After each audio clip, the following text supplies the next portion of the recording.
AD wheatgrass के YouTube channel में आप सबका स्वागत है। इस वीडियो में आपको शशि जी डिमॉन्स्ट्रेट करके दिखाएंगी कैसे आप अपने किचन गार्डन में करेले के पौधों को लगा सकते हैं, मिट्टी या ग्रोइंग मीडियम को कैसे तैयार कर सकते हैं और मिट्टी में कौन सी खाद कितनी मात्रा में डालनी है। इस साल करेले को बीज से तैयार करने की बजाय हमने नर्सरी से इसका पौधा खरीदा। वी होप कि इस साल करेले की उपज पिछले सालों से भी अच्छी होगी। अपनी छोटी सी बालकनी में सब्जी उगाते हुए हमारा चौथा साल है और हम हर साल करेले का पौधा लगाते आए हैं। जैसा कि आप सब जानते ही होंगे कि करेले का पौधा वाइन वैरायटी यानी कि बेल प्रजाति का होता है। जगह की कमी की वजह से हमने करेले के लिए पहले साल में ही बांस का छप्पर बनाया था, जो बढ़ते बढ़ते पूरी बालकनी की लेंथ तक फैल गया है। अभी आप जो कोने में बेल देख रहे हैं वो एक साल के अंगूर की बेल है। मिट्टी तैयार करने के लिए पहले हमने गमले से आधी मिट्टी निकाल ली, फिर बाकी बची मिट्टी को खोद खोद के लूजन अप कर लिया, यानी कि भुरभुरा कर लिया। करेला एक एनुअल प्लांट है। ये एक साल के अंदर में ही अपनी लाइफ साइकिल पूरी करके मर जाता है। करेले की बेल बड़ी तेजी से साल भर बढ़ती रहती है। इसकी बेल साल में 20 फुट या से ज़्यादा भी बढ़ जाती है। चूँकि ये बड़ा पौधा है तो इसकी ग्रोइंग मीडियम या मिट्टी को तैयार करते वक्त ध्यान रखना पड़ता है कि इसे साल भर पूरी मात्रा में न्यूट्रिशन या इसकी खुराक मिलती रहे। इसलिए करेले के पौधे को लगाने के लिए हम अपने पास उपलब्ध सबसे बड़े गमले का इस्तेमाल हर साल करते आए हैं। इस साल भी हम उसी गमले का इस्तेमाल कर रहे हैं। मिट्टी को अच्छी तरह से भुरभुरा करने के बाद इसमें हमने बराबर मात्रा में वर्मी कंपोस्ट, लीफ कंपोस्ट और कुछ अधिक फॉस्फेट वाली खाद डाल के ऊपर तक भर दिया।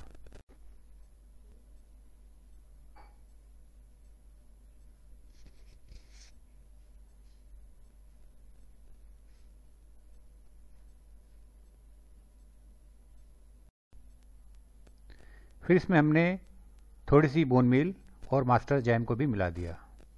मास्टर जैम जैसा कि आप जानते होंगे सीवुड से बनती है।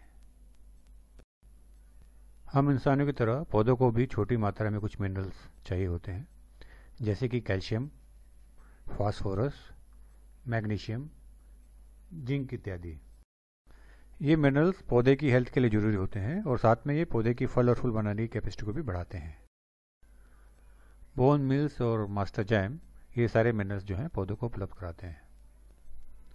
बालकनी में टेरेस गार्डन बनाते समय एक और चीज़ का ध्यान रखना पड़ता है, वो है गमलों का वजन। तो गमले के वजन को कम करने के लिए आप इसमें मिट्टी की जगह काफ़ी मात्रा में कोकोपीट का भी इस्तेमाल कर सकते हैं। कोकोपीट गमले के वजन को तो कम करता ही है, साथ में गमले के अंदर में नमी बनाए रखने में भी काफ़ी मदद करता है। अब सारी चीज़ों को ऊपर नीचे हिलाकर हम लोग गमले में अच्छी तरह से मिला लेंगे। पिछले साल दिसंबर 2016 में करेले की बेल सूख गई थी और हमने बेल को काट कर गमले की मिट्टी को ऐसे ही छोड़ दिया था। जैसे कि आप देख सकते हैं कि मिट्टी में जड़ें नज़र नहीं आ रही हैं। करीब 2 महीने के समय में इसकी जड़ें नेचुरल कंपोस्टिंग के द्वारा खाद में बदल गई। हमने गमले में ड्रिप इरिगेशन की पाइप को लगा छोड़ दिया था, जिससे कि गमले में नमी बनी रहे और नेचुरल कंपोस्टिंग की मदद करे।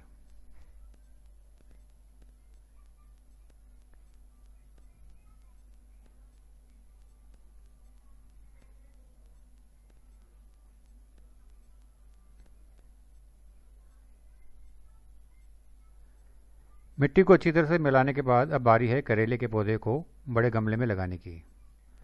अगर छोटे गमले से पौधा नहीं निकल रहा हो तो गमले को उल्टा करके इसकी किनारे को हल्की चोट मारे, इससे आसानी से निकल जाएगा। इस पौधे को हमने 24 जनवरी को खरीदा था, जो कि उस समय करीब 10 दिन का था।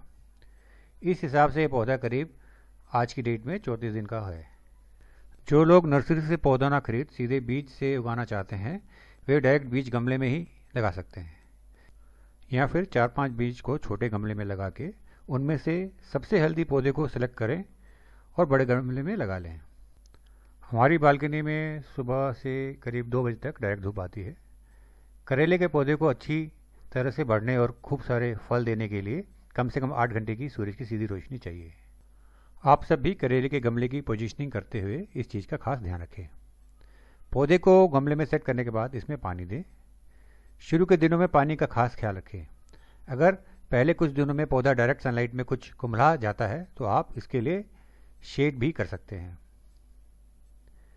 थोड़े ही दिनों में पौधा अपने आप को क्लाइमेट के हिसाब से ढाल लेगा और इसके कुम्हलाने की समस्या का अंत हो जाएगा। करेले को वर्टिकली ऊपर की तरफ ट्रेन करने के लिए आप सावधानी से इसके बेस से रस्सी बांधकर ऊपर की तरफ ले जाएं। ये था हमारा करेले को छोटे गमले से बड़े गमले में ट्रांसप्लांट करने का तरीका। वी होप कि हर साल की तरह इस साल भी हमें दिसंबर तक लगातार करेले का सुख मिलता रहे।